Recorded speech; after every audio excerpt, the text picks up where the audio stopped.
হাসপাতাল পরিদর্শনকে কেন্দ্র করে সংসদ সদস্যের সামনে জামায়াতে ইসলামী ও বিএনপির নেতা কর্মীদের মধ্যে হাতাহাতির ঘটনা ঘটেছে। মেহেরপুর 1 আসনে জামায়াতে ইসলামীর সংসদ সদস্য মাওলানা তাজউদ্দিন খানের উপস্থিতিতে দুই পক্ষের মধ্যে এই ঘটনা ঘটে। বুধবার দুপুর 12টার দিকে দলীয় নেতাকর্মীদের সঙ্গে নিয়ে মেহেরপুর 250 শয্যা বিশিষ্ট জেনারেল হাসপাতাল পরিদর্শনে যান মাওলানা তাজউদ্দিন খান।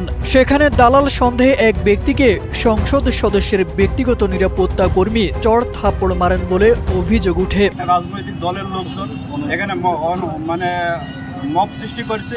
তারা মূলত এই হাসপাতালে অনৈতিক সুবিধা নিচ্ছে আর কি।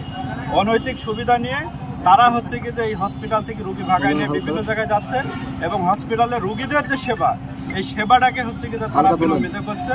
যে কারণে যে ঘটনায় ঘটছে এখানে এমপি সাহেব সবাইকে শান্ত হওয়ার কথা বলেছে।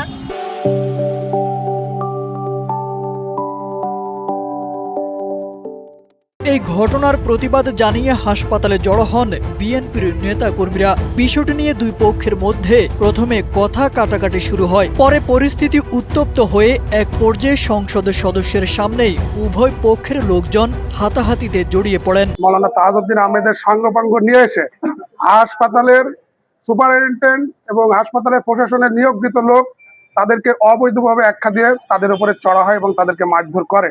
এই ঘটনা শোনার পরে আমার কাছে বাই দ্য ওয়ে ফোন যায়। আমি এখানে দ্রুত আসি। এসে যেটা আমি দেখেছি, যেটা ওই স্থানীয় কিছু জনগণ এমপি সাহেবের উপরে চড়া হয় এবং জামাতের উপরে চড়া হয়। এই ঘটনায় খবর পেয়ে পুলিশ দ্রুত ঘটনাস্থলে গিয়ে পরিস্থিতি নিয়ন্ত্রণে আনে। তবে হাসপাতাল এলাকায় কিছু সময় উত্তেজনা বিরাজ করলেও পরে পরিস্থিতি স্বাভাবিক হয়ে আসে।